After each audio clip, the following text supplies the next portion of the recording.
My name's Marc Victor. It's true, I'm a lawyer. I'm very proud to be a lawyer. I think lawyers actually do very important jobs. I know there's lots of lawyer jokes. Maybe some of them are true. But like every other profession, we have good and bad.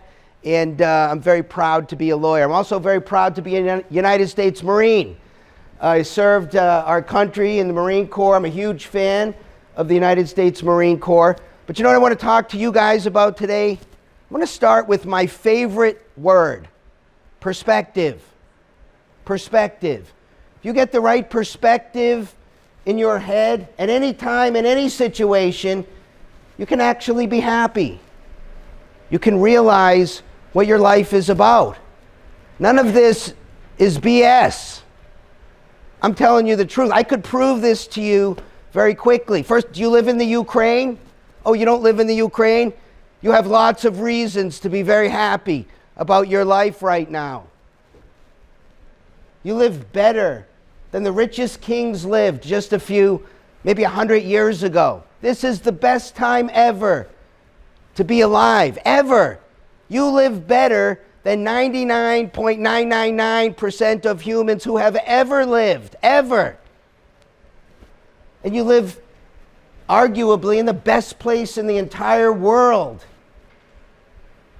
So we have good reason to be happy. Life is good. I didn't make any of this up. Next time you're feeling sad, remember what I just said. Guaranteed, change your perspective. But we could do a lot better than we're doing right now.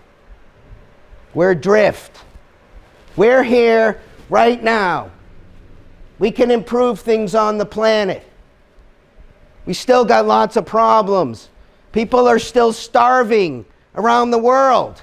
Far fewer than ever before. We're moving in the right direction. But they're still starving. And we can do things to fix that. We're at odds with each other. We're in different camps. I don't know which camp you're in, but you're probably in a camp. You're a member of some tribe. I want to present something to you. The most important thing going on in the world right now. I'm asking you, the people in this room, I've already interacted with some of you guys. There's leaders in here. Good thinkers, people who can speak. I'm asking you to help with the most important project in the entire world. It's called the Live and Let Live Global Peace Movement. And we are trying to change the world for the better. I want to tell you about it, but I want to ask you to do something first.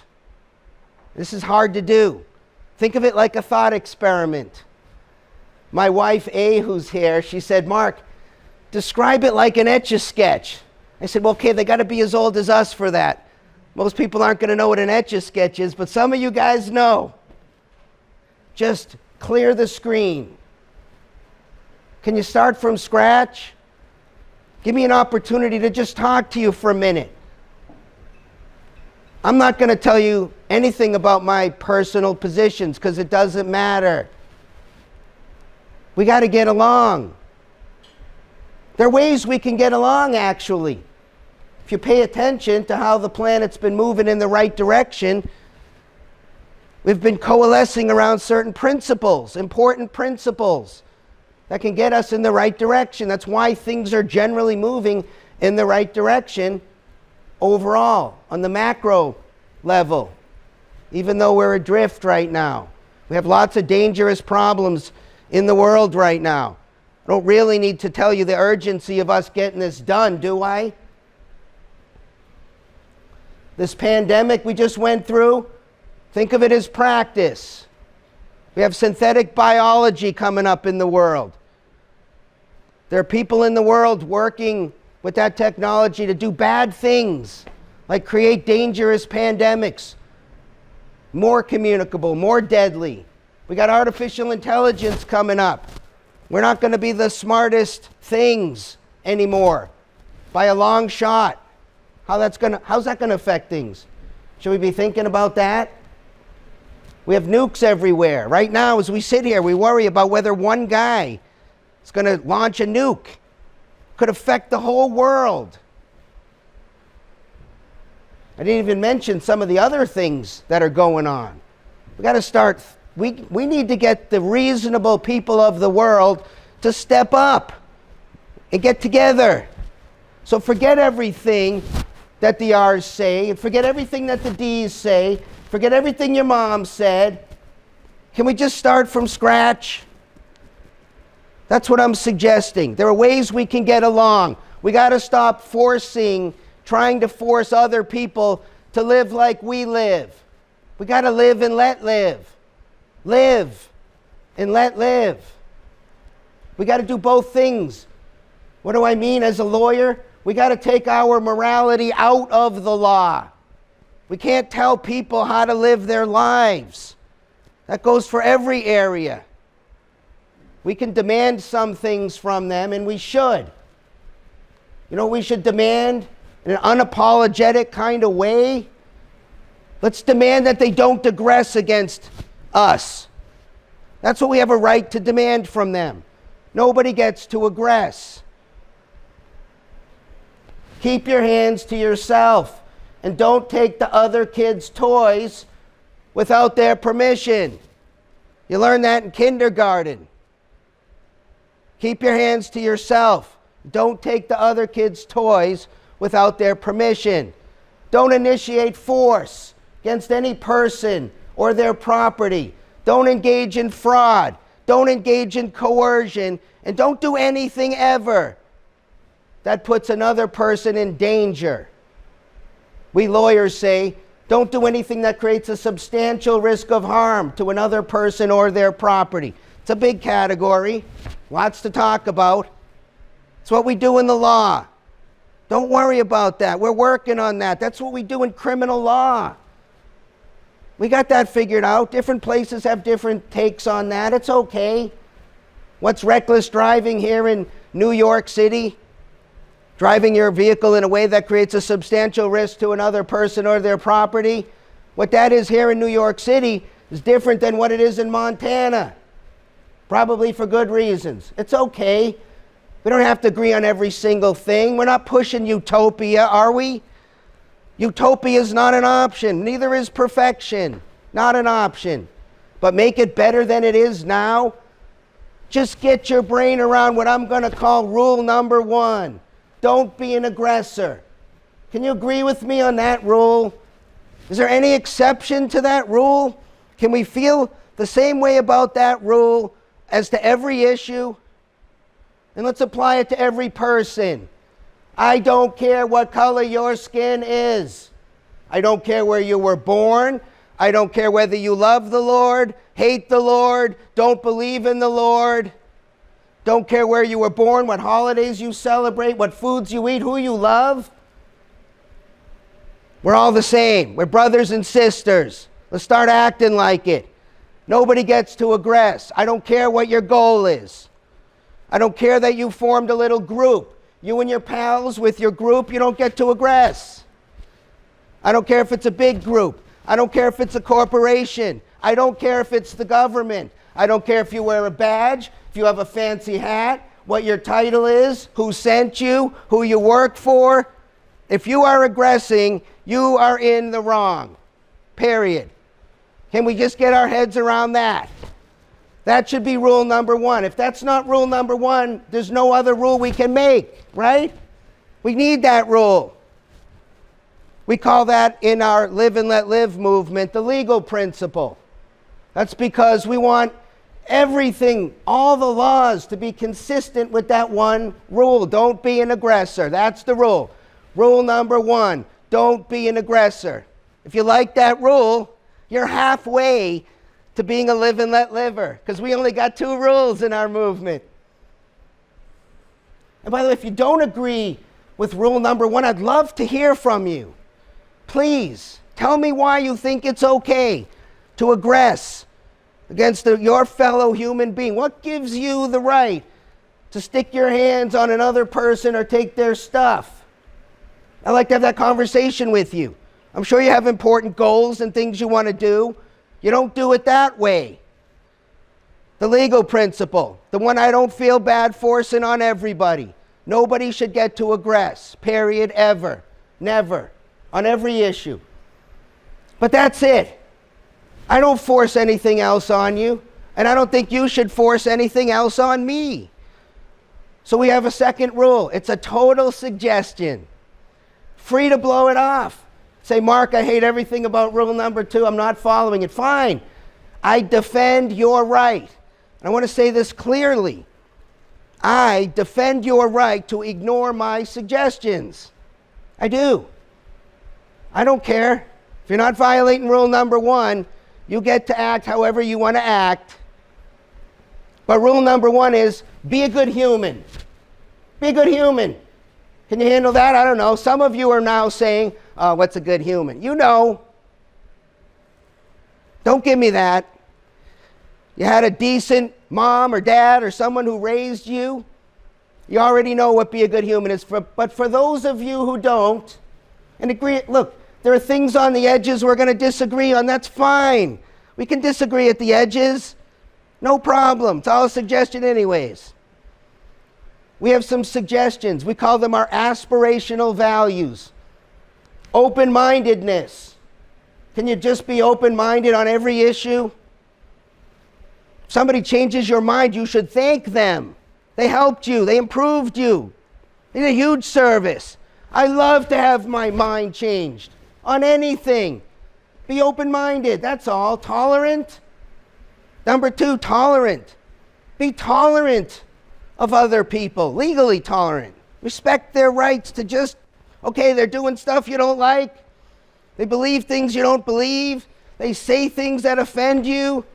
They live in ways you don't prefer. Okay, tolerate them. Voluntary kindness, not forced kindness.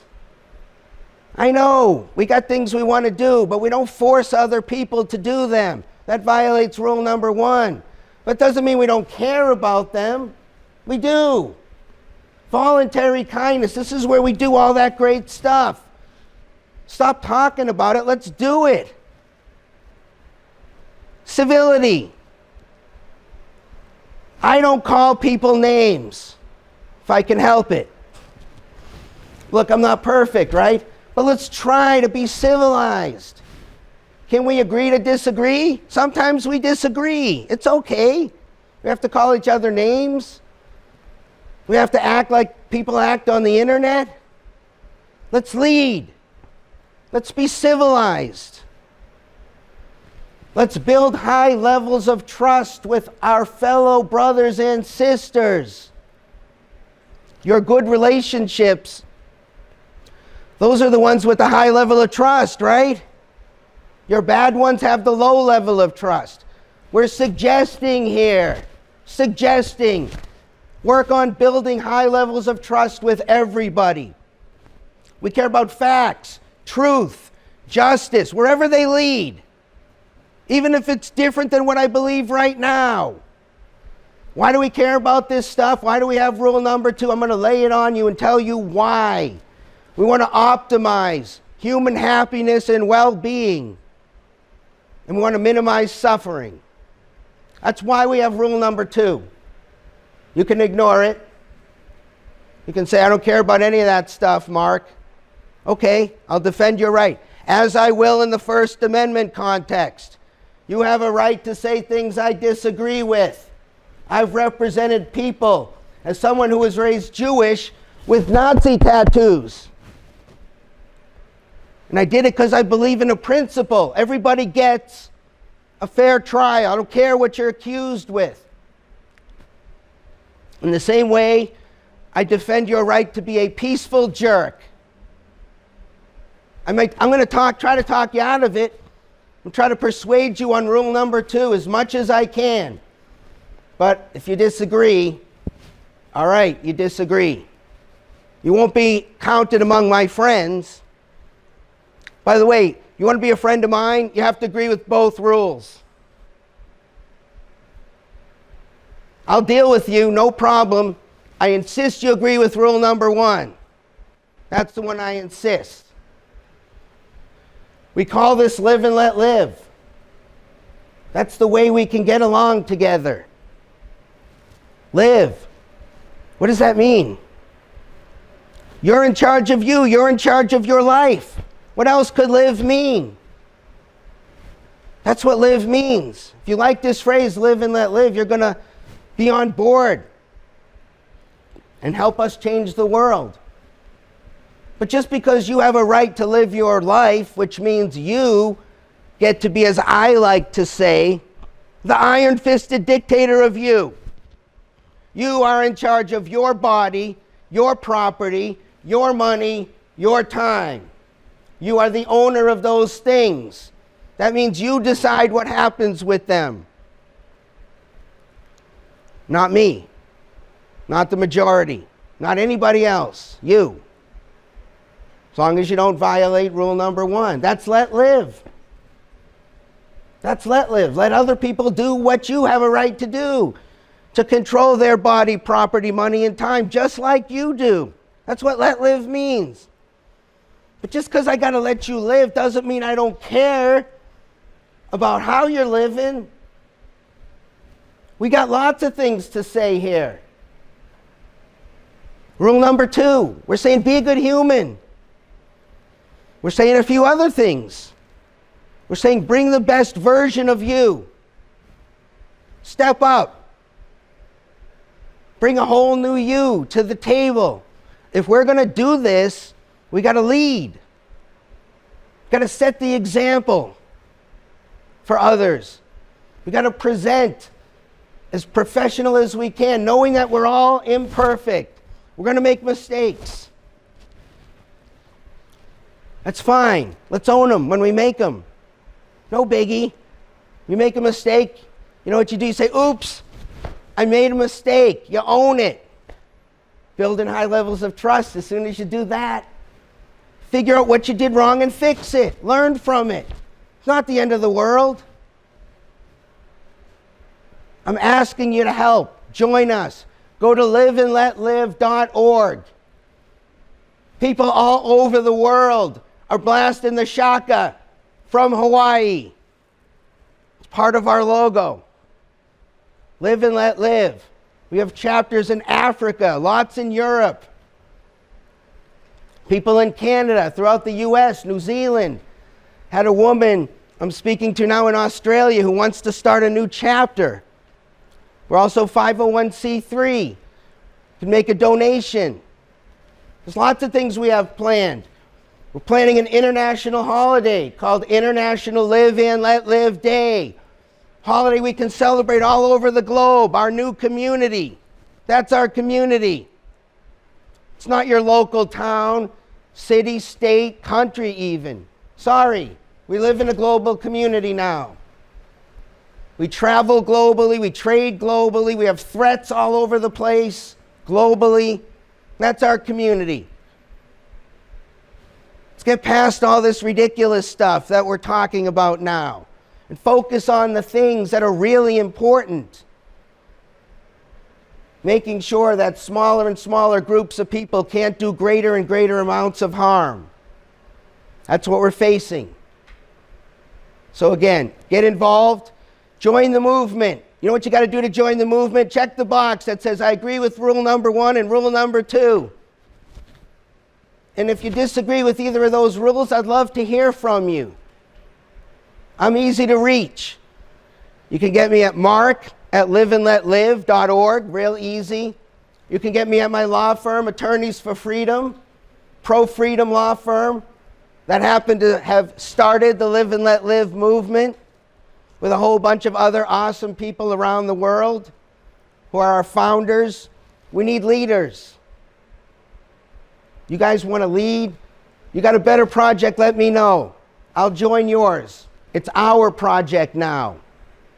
It's our world. They're our lives. You want to leave the world better than you found it? I do. If you do, let's work together. Anyways, my name's Marc Victor. Love to hear from anybody. I'm easy to get a hold of. And thank you so much for your time and attention.